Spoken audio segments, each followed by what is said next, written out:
O Chá das Quatro está começando e hoje trazendo um tema muito sério e que precisa ser falado sempre: violência doméstica. Em briga de marido e mulher, será que não devemos meter a colher? Pois é, vamos falar sobre isso. E ainda hoje também vamos falar sobre inteligência emocional e relacional. Então fique ligadinho, porque o nosso programa já começou.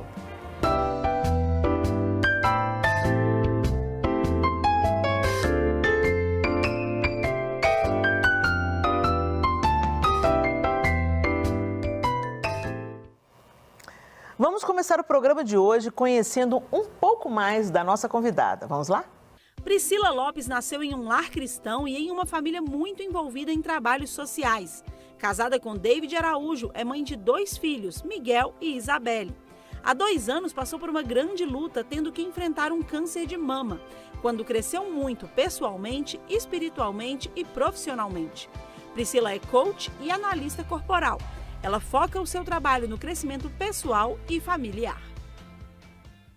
Pois é, gente, a Priscila vai conversar com a gente sobre o pedaço que ela atravessou. Mas antes disso, nós vamos falar de outro trecho difícil da história de muita gente, que é a violência doméstica. Parece que é um assunto que já podia esgotar, mas infelizmente, gente, não dá para esgotar esse assunto. Principalmente agora, na pós-pandemia, a gente vê os casos que estão aparecendo de abuso contra mulheres, como sempre aconteceu, abuso contra crianças, e a criança tem um fator agravante, porque a criança não denuncia. Muitas vezes é o vizinho que denuncia, ou é a professora na creche, na escola, que percebe as marcas no corpo, os hematomas e interfere, né? E agora um caso recente que chocou todo mundo, que homem também sofre violência doméstica, o ator Johnny Depp, que acabou ficando provado que ele foi acusado de ser um abusador, né? E ficou provado que ele é que sofria o abuso doméstico. Gente, de onde que vocês acham que nasce o abuso, a violência, no lugar onde deveria ser o lugar mais seguro da Terra? O seio da família. Porque quem está dentro de casa é o cônjuge, quem eu escolhi me casar. Ou o filho, a mãe, o pai, o avô, o primo. Gente com laços de sangue, né, afeto. De onde vem, vocês acreditam, a violência doméstica? Ela é resultado de quê? Será que a gente consegue ter um pensamento sobre isso? Helena, eu penso que às vezes a gente tem mais facilidade de se relacionar com quem é de fora do que com quem é de dentro. É como se com quem é de fora a gente gastasse todas as nossas energias para agradar, para fazer bonito, né? E com quem é de dentro parece que a gente tira tudo e a gente vai vivendo e empurrando com a barriga, né? Uhum. Então a gente vai muitas vezes levando para casa o estresse, a frustração, o acúmulo de situações não resolvidas, né? E essa falta, eu creio, de canalizar, né, as nossas situações do dia, as nossas frustrações, as nossas situações, a gente vai descarregando muitas vezes em quem a gente deveria mais amar ou proteger, né?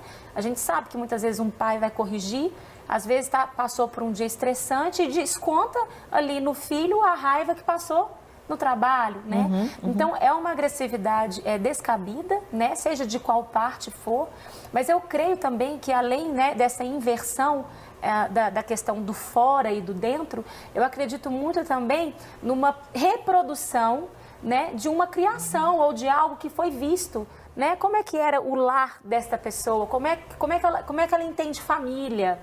Muitas vezes é simplesmente uma reprodução do que aquela pessoa viveu, né? É interessante que uma vez eu ouvi uma terapeuta dizendo que a raiva é a depressão não tratada. Ou a depressão é a raiva não tratada.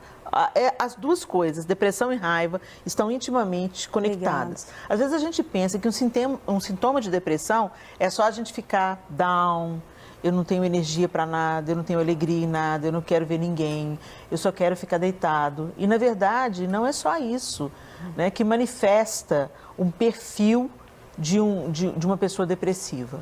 Existem várias formas, vários tipos de depressão, né? Exatamente. E assim, às vezes, isso que a Isa falou, às vezes da raiva da pessoa ter passado por isso e ela reproduzir na família. Tem pessoas também que fazem o inverso, que às vezes passam por uma dificuldade, por uma situação de agressão e pegam isso e falam, eu nunca vou ser assim. Nunca vou Nunca fazer vai isso. ser. Eu nunca quero ser assim, eu nunca vou fazer isso com meu filho. Olha que louco. E acaba indo pro extremo também, né? É. Aí é complicado Aí fica também. concordando com tudo, Concordando com tudo. aceitando tudo.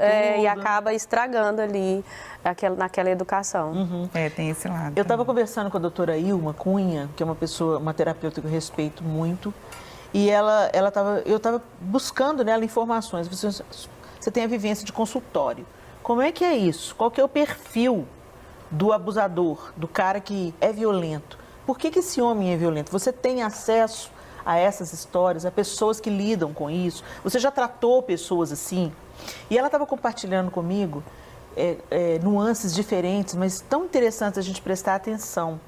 Porque, gente, a gente já está colhendo algumas coisas. A gente tem que aprender com isso.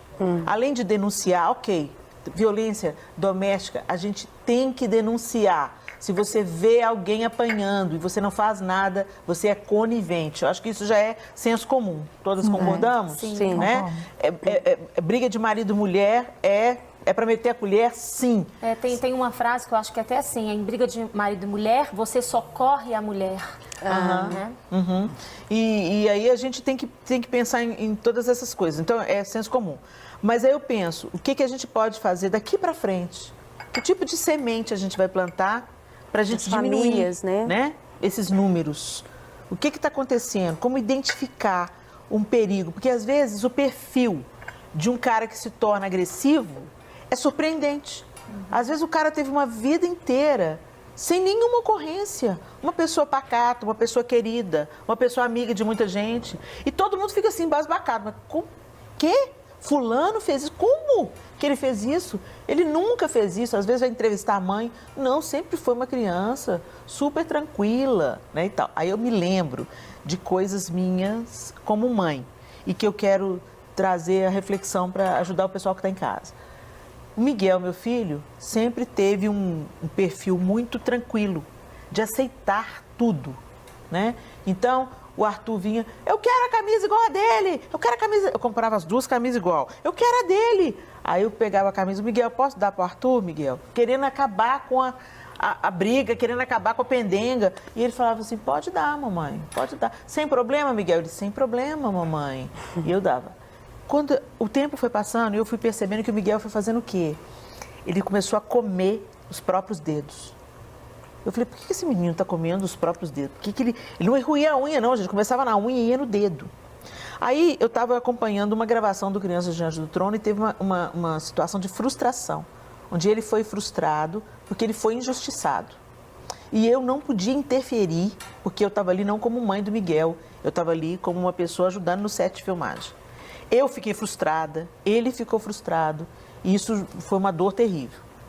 Mas naquele dia, teve uma coisa que prestou para me alertar, é que ele falou que estava tudo bem, entendeu? Diante da frustração. Mas eu vi depois os dedos dele sangrarem. Não está tudo bem. E a gente tem que entender quando que o outro está transbordando e a gente continua exigindo da outra pessoa que ela fique firme, que ela aguente firme, que ela, entendeu? Então, quando a gente vai traçando o perfil do abusador, do violento, a doutora Ilma falou, às vezes o homem que é violento, ele assistiu o pai sendo violento a vida toda. E ele pensa, a minha mulher não merece ser feliz se a minha mãe não foi. É claro que não é um padrão consciente, é o padrão do inconsciente, né? A minha mulher não merece ser feliz se a minha mãe não foi. Então ele repete o comportamento. O outro é o cara que foi abusado por mulheres. Então, assim, a mãe foi uma tirana, a irmã mais velha que ganhava todas as demandas. Não se fala muito, né, de homem ser abusado. Sim. Fala mais de mulher. E acontece, né? Vamos na nascente. Um abusador não nasce um abusador, ele foi formado. Alguma coisa aconteceu nesse processo. E é só um sintoma, né? É só um sintoma. É um sintoma. Então, nós como mães, como é que a gente pode fazer para identificar um potencial abusador, um potencial homem violento, ou até uma mulher violenta? Você já viu aquela história da mulher que bate na cara dos homens? Entendeu? Eu não quero violência para mim, mas eu bato na cara de um homem? Como assim eu bato na cara de um homem, né? Vocês acham que como mães, educadoras, formadoras de opinião, a gente pode levar as mulheres e homens para essa reflexão? Às vezes a gente está exigindo do nosso filho que ele seja o filho que diz sim para tudo. A gente oprime esse menino. A gente às vezes usa a nossa autoridade de mulher, de mãe, para calar o menino ou para empoderar a menina e esquecer o menino. Isso vai gerando uma raiva desse indivíduo que vai despencar em algum lugar, vai voltar. O que vocês acham? Eu falei só besteira ou vocês acham que faz sentido? Eu acho que faz.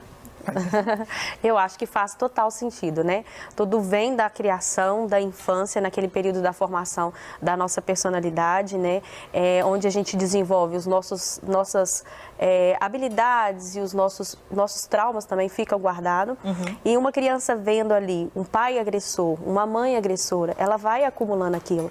E até em honra, ela até falou, até em honra ao pai, né, de uma forma inconsciente, ela acaba reproduzindo isso. Reproduzindo a menina, ela pode falar, eu não quero isso para minha família, eu nunca vou arrumar um marido igual ao meu pai, só que de uma forma tão inconsciente, ela odeia o tanto que ela ama esse pai. Sim. Ela vai arrumar um homem parecido. Que é a cópia do pai, que é a cópia do Geralmente pai. Que coisa louca isso. Geralmente, as pessoas... E assim, eu acho que a gente tem que ouvir mais também, né? Porque com essa coisa da internet demais, a gente parou de ouvir muito os nossos filhos. Eles vêm falar alguma coisa e falam, só um minutinho, menino. Só um pouquinho. Só um minutinho que eu já vou... Eu mesma já me peguei fazendo isso às vezes, sabe?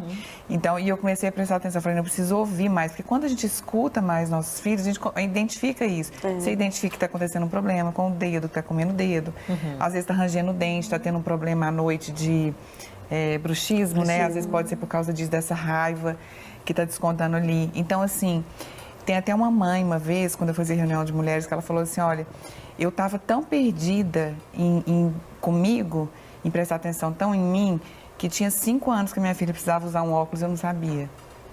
Né? Que assim, que ela batia na filha porque a filha não fazia os para-casas. E depois ela foi descobrir que a filha, não é que a filha não fazia, a filha não enxergava. Uau. Né? Então, assim, a gente tem que tomar cuidado com isso, porque às vezes esses detalhes, né, que a gente não presta atenção, são coisas...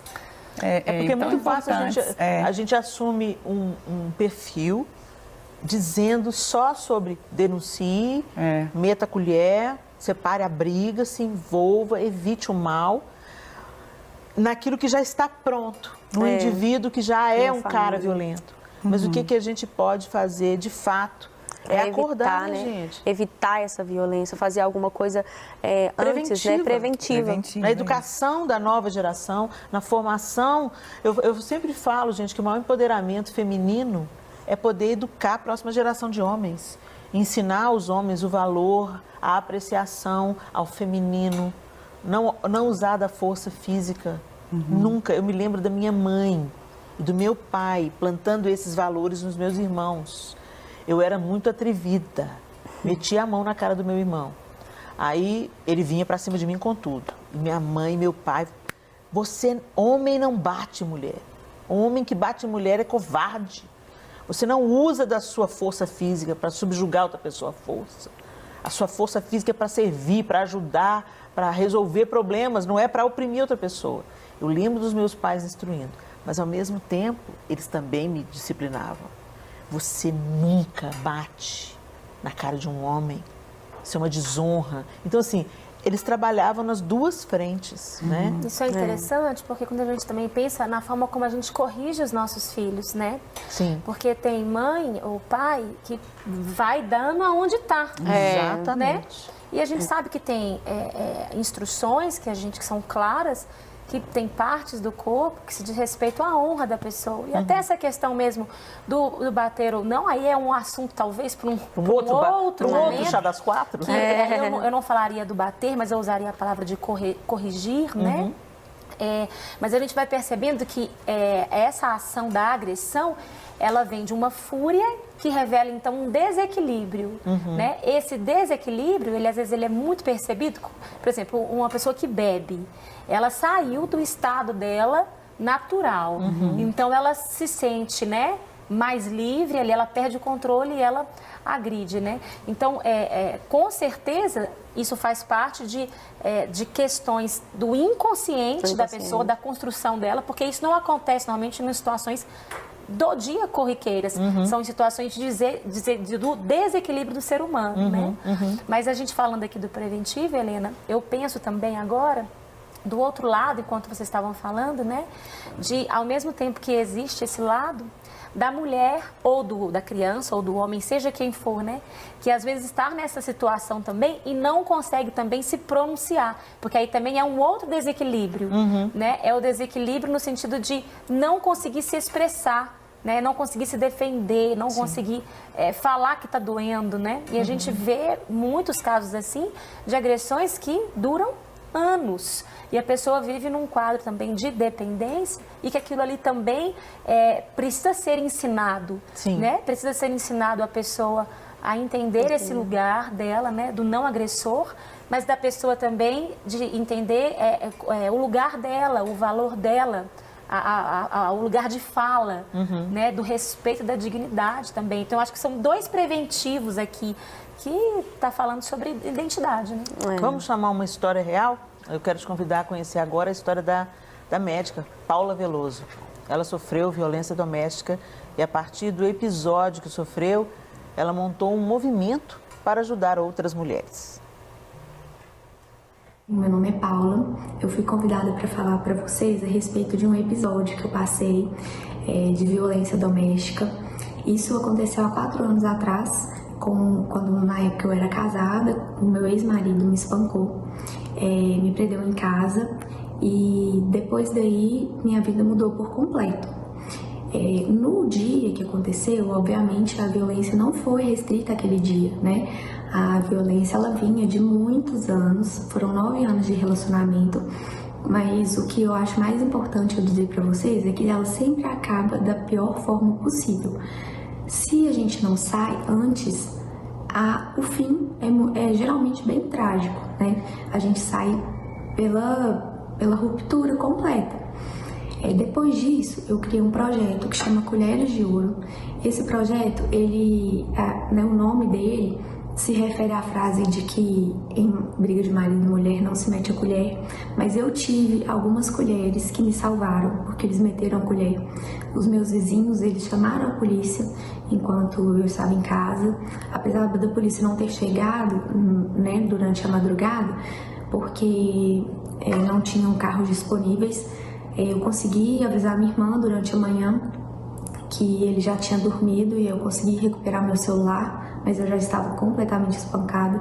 E aí a minha irmã, né, minha família foram outras colheres de ouro, porque eles levaram a polícia até minha casa, me resgataram, mas os meus vizinhos fizeram alguma coisa, né? É o que eu sempre falo, não adianta a gente ver a situação e falar, acontecia mesmo, ele sempre batia nela, sempre existia episódio de violência, se a gente não faz nada. Essa frase de que em briga de marido e mulher não se mete a colher, já está ultrapassada, gente. A gente tem que meter a colher sim, porque se a mulher está pedindo ajuda, naquele momento ela quer ajuda. O que eu vejo muitas pessoas falando mas eu vou ajudar e depois ela vai voltar com ele. O que ela faz depois não é um problema nosso. Aliás, a gente consegue ajudar de outras formas, mas naquele momento a gente não tem que pensar nisso. E se você passa por algum tipo de violência, saia o quanto antes, procure ajuda, procure familiares, procure pessoas próximas de você que vão poder te ajudar a sair dessa. É muito difícil sair sozinho, porque a gente está envolvido emocionalmente e a gente não consegue muitas vezes enxergar a situação como é, porque a gente vai normalizando aquelas pequenas violências que começam muito pequenas e vão crescendo ao longo dos anos, né, de relacionamento. Uau, uau. Difícil, né, gente? Forte. Agora, essa frase que a gente vai normalizando as pequenas violências. Então, às vezes, ele já dava sinal no namoro.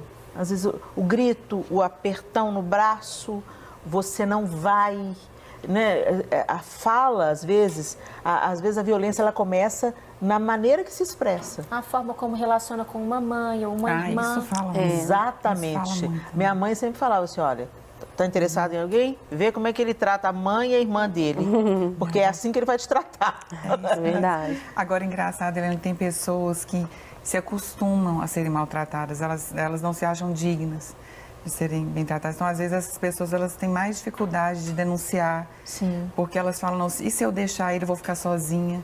Como que eu vou viver? E então, elas se submetem a essa situação. Às vezes na dependência financeira. Uma dependência emocional, né? Quando eu trato de muitas mulheres, a gente acaba cuidando e a gente consegue detectar aquela pessoa que é mais suscetível a ter uma dependência emocional e menos suscetível. Então, aquela pessoa que tem, né, que teve ali na sua infância o pai agressor, então aquilo é normal para ela, né? E aquela raiz de abandono também faz com que ela acaba aceitando um relacionamento tóxico. Né? Elas preferem um relacionamento ruim do que ficar sozinha? Do que ficar sozinha. Uau. Do que ficar sozinha. É muito, muito triste. Então, Perdão, Priscila, que eu só ia pôr um ponto aqui, que um engano que muitas pessoas, inclusive mulheres cristãs, acham é que, porque eu sou cristão, eu não posso denunciar meu marido, eu tenho que apanhar aqui, porque Deus vai que a mulher tem que ser alcançar a vida submissa. dele, que a mulher tem que ser submissa. Então, isso é muito interessante o que você está falando, e só trazer esse conceito, porque às vezes existe um pensamento também errado em relação às palavras de Deus aqui, né, da pessoa achar que ela deve se submeter a esse tipo de situação e que assim ela está agradando a Deus. E outra coisa também, essa mulher que aceita, né, digamos assim, não aceita, mas ela faz isso porque ela tem filho, às vezes porque depende, ela está ensinando para a criança que também você tem que ficar firme no casamento, aconteça o que acontecer, né? Então, ela não sai desse casamento porque ela quer ter o marido ali, ter o pai presente, mas ao mesmo tempo ela ensina para essa criança e mais para frente essa criança ela pode reproduzir um casamento, ela sendo vítima ali, né, de um abusador. E o abusador também, ele nunca inicia um relacionamento ali sendo ruim, sendo mal, sendo agressivo. Ele vai ser sempre um príncipe, fazer tudo para aquela mulher e ela nem vai se dar conta que ela está num relacionamento abusivo, porque vem muito aos poucos, né? É muito sutil essa questão desse abusador, né? Eu acho que o grande inimigo dessas questões da violência doméstica, naquela que já está estabelecida, né? Por exemplo, os homens, eu percebo nos homens uma dificuldade muito grande de se submeter à ajuda. Por exemplo, o tratamento. Sim. Eu já vi mulheres falando assim, olha, o meu marido é um homem bom, ele é um homem bom. Quando ele bebe, é que parece que muda de personalidade. Ele é outra pessoa depois que ele bebe. Então, o que eu faço? Eu saio de casa com as crianças até aquilo passar. Você não pensa em acabar com o casamento? Não, eu amo, ele é um homem bom, só quando ele bebe é que a coisa fica difícil. Tá, e aí? Aí, normalmente, o homem não quer ser ajudado. Ele acha que aquilo não é um motivo para pedir ajuda, entendeu? Eu não vou me submeter à terapia, eu não vou me submeter a aconselhamento pastoral, né? Não sei por que isso, gente, não sou homem, não dá para dizer, eu sou mulher, mas eu sinto os homens mais resistentes a receber ajuda. Ele sabe que ele está numa encrenca, ele sabe que ele está com um comportamento abusivo, ele sabe que as coisas não estão caminhando bem e tem como piorar, mas eles não buscam ajuda. Mas isso tem a ver até com o que você falou do nosso papel como mulher em educar os filhos. Porque a gente ensina para eles que eles não podem ser frágeis, que eles não podem mostrar as vulnerabilidades deles, eles não podem chorar. Então, os homens, eles nunca vão pedir uma ajuda. Ele vai falar que ele não dá conta, ele vai falar que ele é fraco, né? Então, a origem, a gente está falando um pouco do preventivo disso. Então, mulheres que estão aqui, que têm filhos, já vamos repensar a forma como a gente tem criado os nossos filhos, né? Sim. Eles podem chorar, eles podem mostrar a vulnerabilidade deles, né? Sim.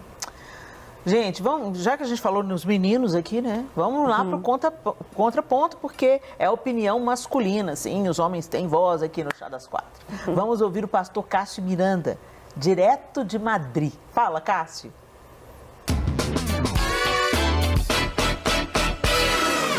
Queria falar um pouquinho com vocês sobre a minha visão daquele provérbio popular que diz que em briga de marido e mulher não se mete a colher. É bem verdade que ali esse provérbio fala de não interferir no relacionamento conjugal de nenhuma maneira, né? Deixar o casal resolver todas as questões, não haver interferência na vida do casal. Mas eu gostaria de refletir um pouquinho sobre a expressão em briga de marido e mulher, né? Porque nós, como cristãos, somos chamados lá, Jesus propôs no Sermão da Montanha que a gente fosse pacificador, né? Jesus disse que bem-aventurados seriam os pacificadores. E nós, como cristãos, temos que ser pacificadores. Logo, se há briga de marido e mulher, nós, como agentes de pacificação, como esses enviados por Deus para serem pacificadores, temos sim que interferir. Também porque em Efésios diz, né, que Paulo diz lá em Efésios, que para a gente não ser cúmplice nas obras infrutíferas das trevas. Antes a gente tem que reprová-las. Se não é para a gente ser cúmplice, quando a gente se cala diante de uma injustiça, se cala diante de uma violência, porque se é a briga de marido e mulher, há uma violência, mesmo que não seja física, seja apenas uma violência verbal, mas há uma violência, né? Então a gente não pode se calar diante disso. Nós temos que reprovar uma violência, reprovar uma briga, né? Porque se a gente se cala, a gente está sendo cúmplice. A gente lembra muito bem do que Martin Luther King disse, né? Que uma das piores coisas que existe é o silêncio dos homens bons, quando os homens bons se calam diante da injustiça. E finalmente, Tiago diz, né, lá em Tiago diz que aquele que sabe fazer o bem e não faz, essa pessoa peca, né? Então, quando a gente tem conhecimento de uma situação conflitiva, de uma relação conjugal disfuncional, de briga num casamento, né, a gente tem o dever, né, de, sabendo o que é certo, de tentar ajudar, né? A gente não pode se calar com o risco de estarmos pecando. Bem, não é fácil, né? Todos nós sabemos que relacionamento conjugal é muito difícil, é muito delicado, né? Silvia e eu já estamos aí com 35 anos, né, de casamento, 35 anos também de conhecimento mútuo, né? E a gente sabe que quando há uma briga, quando há um conflito no casamento, a ajuda que vem de pessoas interessadas sempre é muito bem-vinda, né? É claro que às vezes há uma certa rejeição, mas toda ajuda tem que ser sempre bem-vinda. Bom, interessante que ele falou, parece que eu estava aqui ouvindo o nosso assunto, né? Há uma certa rejeição, mas a gente sempre deve ter a iniciativa de não apenas denunciar, mas tentar ajudar a solucionar realmente as questões. E isso às vezes vai implicar em mais do que meter a colher, né? Prover também outros apetrechos para que essa relação seja reconstruída ou um outro início seja possível, né? Às vezes eu encerro esse assunto lembrando de um assunto muito difícil, de uma história muito difícil, que uma mulher sofrendo violência doméstica pediu ajuda a um pastor no Rio de Janeiro. E o pastor falou: irmã, vamos orar. Ela continuou sofrendo violência doméstica. Pastor, eu estou orando, mas não está melhorando a minha situação. Ele está se tornando cada vez mais violento. Irmã, vamos continuar orando e jejuando. Até que chegou a notícia na igreja que ela tinha sido assassinada. Então, a igreja não é instituição. As paredes, a direção, a igreja é eu e você. As pessoas que seguem e amam a Cristo. Nós precisamos de não apenas meter a colher, mas às vezes providenciar uma nova janta, né? Providenciar provisão para que essa mulher consiga sair de um relacionamento abusivo, às vezes pagar um terapeuta, às vezes ir lá ter a conversa difícil, às vezes levar o delegado. Então, enfim, a gente precisa se envolver e principalmente plantar uma nova semente. E só chamar atenção para uma coisa, gente, assim, prestar atenção em como estão os diálogos, porque às vezes os diálogos aí na sua casa já estão acalorados, né? E isso não é um sinal bom, então não espera viver uma violência doméstica de fato para procurar ajuda. Se você percebe que o seu relacionamento já está acalorado, que as discussões são sempre muito elevadas, aqui a gente já tem um ponto. E eu queria só chamar a atenção também para você, mulher, porque às vezes o marido, nada se justifica, agressão é agressão, mas às vezes nós também agredimos verbalmente. E a gente às vezes fala na cara do homem coisas assim: que não deveriam ser ditas, a gente cospe um monte de coisa e quer que aquilo não gere também uma ira dentro da pessoa, né? Exatamente. Então, não justifica uma violência, mas a gente também precisa prestar atenção nas nossas não deflagrar as atitudes. crises, né? Não trazer isso à tona. É isso aí. Esse assunto dá pano para manga, mas nós vamos para um rápido intervalo e daqui a pouco nós voltamos falando sobre inteligência emocional e relacional. Não saia daí. Estamos de volta com o Chá das 4 e agora nós vamos falar sobre a importância de termos inteligência emocional e relacional em nossas vidas. Gente, o que é isso, Priscila? O que é inteligência emocional, Priscila? Inteligência emocional é uma habilidade, né, que a gente vai ganhando. Eu digo que é um conjunto, né, de habilidades emocionais que faz com que a gente lide melhor com o estresse do dia a dia, com o relacionamento com pai, com mãe, com família, no trabalho. A gente tem que ter essa habilidade, né, de lidar com as nossas emoções, né, de gerenciar esse estresse e tudo isso fazer com que os nossos relacionamentos sejam mais afetivos e nós tenhamos mais empatia para conversar umas com as outras, né? E se colocar no lugar do outro. E qual que é o elemento fundamental para a gente aprender, desenvolver inteligência emocional e relacional? Tem que ter um ingrediente, tem que querer? Basta querer ou... Olha, a gente tem que prestar atenção no que a gente sente. Eu acho que se analisar, se observar, né? Porque o sentimento, ele vai gerando dentro da gente e vai gerando pensamentos e depois vai gerando ações. Então, nós temos que estar atentos a isso. Quando alguém vier com uma ofensa para você, se você se sentir ofendido, você tem que entender que, existe uma dor ali e eu preciso de curar essa dor. Não ir ofendendo a outra pessoa, né? Normalmente a pessoa fala alguma coisa, às vezes até na brincadeira, e a pessoa fica extremamente ofendida, né? Existe talvez uma dor mais profunda, né? Existe uma mágoa, um trauma, e normalmente a gente não quer lidar com essas dores mais profundas, mas essas dores mais profundas, elas vão aparecer no momento que a gente não quer que elas apareçam. Lidar com um gigante como o câncer fez você parar para fazer uma análise de toda a sua trajetória até ali. Sim. Foi só com o diagnóstico que você foi fazer essa revirada nos seus baús emocionais? Ou você já estava nesse movimento antes?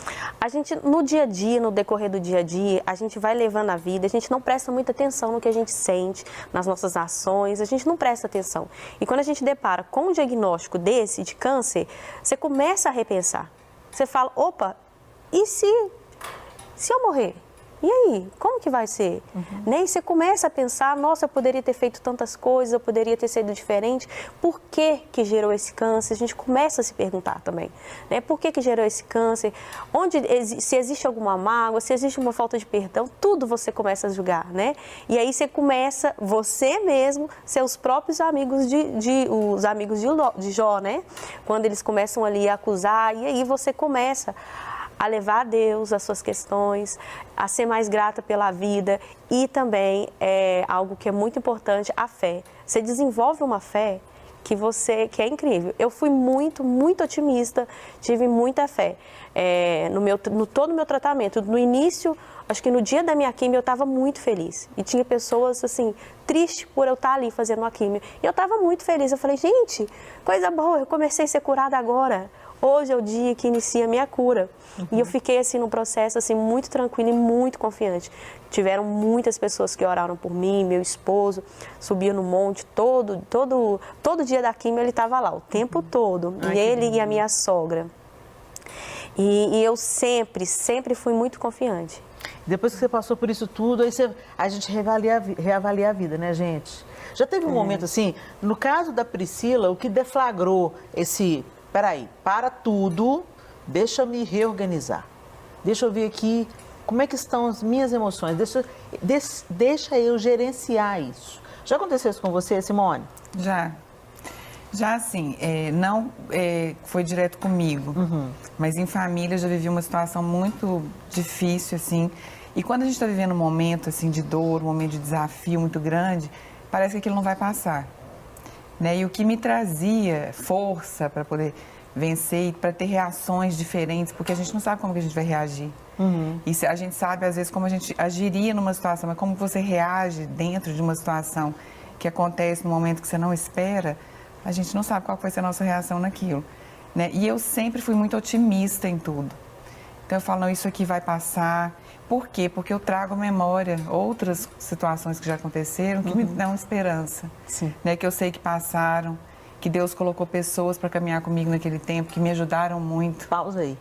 Isso é inteligência emocional? Sim. Quando eu evoco momentos Lembranças. onde eu já venci, Deus já esteve comigo em outros trechos difíceis da jornada.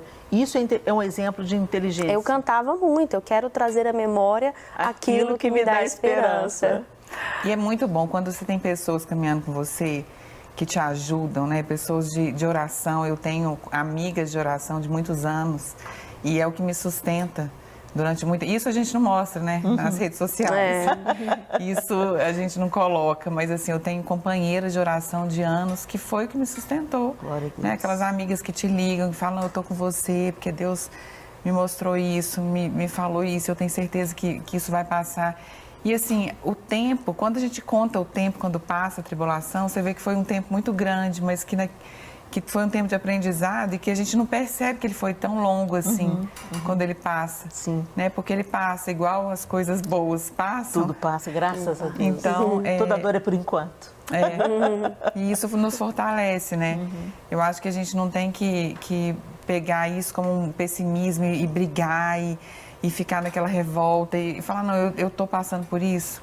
É claro que quando você está passando é diferente, porque a gente tem muita fé para os outros. Exatamente. Né? E foi Então, um teste para mim, porque eu tinha muita fé. Eu sempre falava, não, eu tenho muita fé. E a gente orava, intercedia pelas pessoas e aquela confiança. Eu falei, poxa, agora é minha vez. Agora eu é minha preciso vez. ter fé para mim. Agora a prova é minha. É, a prova é minha. E eu sempre lembrava, Priscila, a sua preocupação.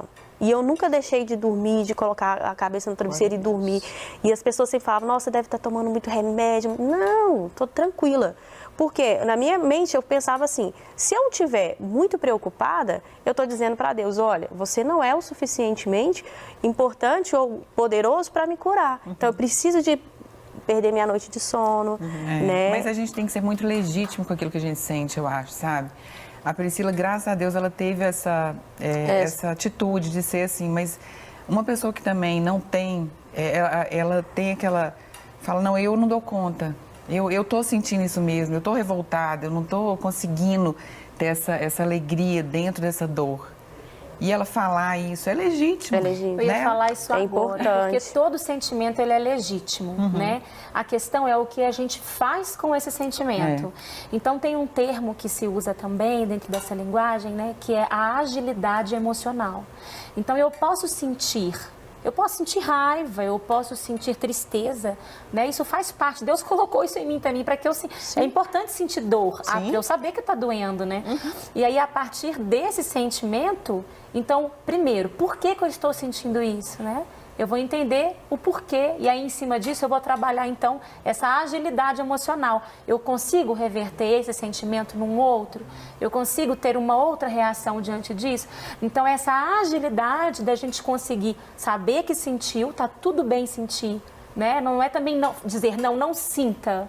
Né? Mas você conseguir transformar. Isso aqui é um crescimento absurdo, né? E tem etapas, né? Às vezes, o que você falou é muito legítimo. Por quê? Às vezes, muita pessoa me procura, né? Falando, perguntando, porque eu passei por esse processo. E a gente vê a dor da pessoa muito forte. E eu não posso negligenciar essa dor. Por mais que eu tenha encarado de uma outra forma, talvez perder o cabelo para algumas mulheres é terrível. Sim. E perder o cabelo para mim, quando eu tive que rapar o cabelo, eu pensei, se eu preciso de fazer isso para ser curada, vamos fazer. Só que outras pessoas não. Só que eu não posso diminuir a dor dela. Eu tenho que sentir junto com ela a dor. Porque, é a singularidade, cada um é cada um, né? Cada um é cada um. Então, Agora, dá para aprender, Priscila? Muito. Por exemplo, mesmo a Isa falou da questão do tempo, né? Pra gente, ok, eu sinto, mas eu não vou ficar mergulhada nisso. Eu tenho que me erguer e bora.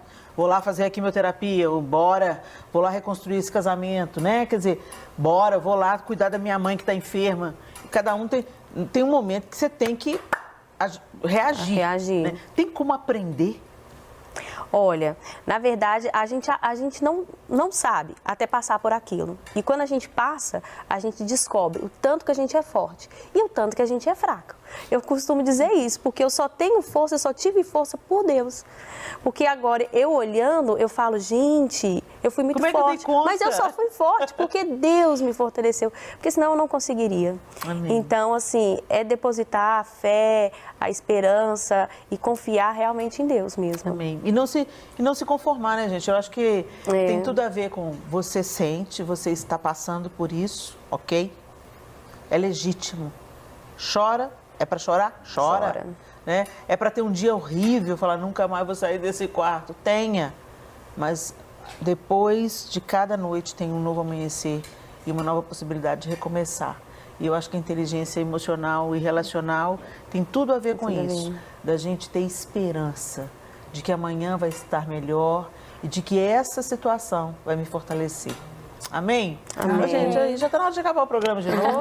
Eu estou gostando do Foi sinal. muito rápido, né? Rápido, passa voando esse programa. Vocês também acham, gente? Se você achou que passou depressa, é porque você também está curtindo o Chá das Quatro. Se está curtindo o Chá das Quatro, indica para as amigas, espalha essa notícia que o chá está de volta. Faz aí o seu chá. Senta com a gente toda segunda-feira, às 21h45. Vem relaxar, aprender, refletir e melhorar. Bora lá. Até segunda-feira que vem, se Deus quiser.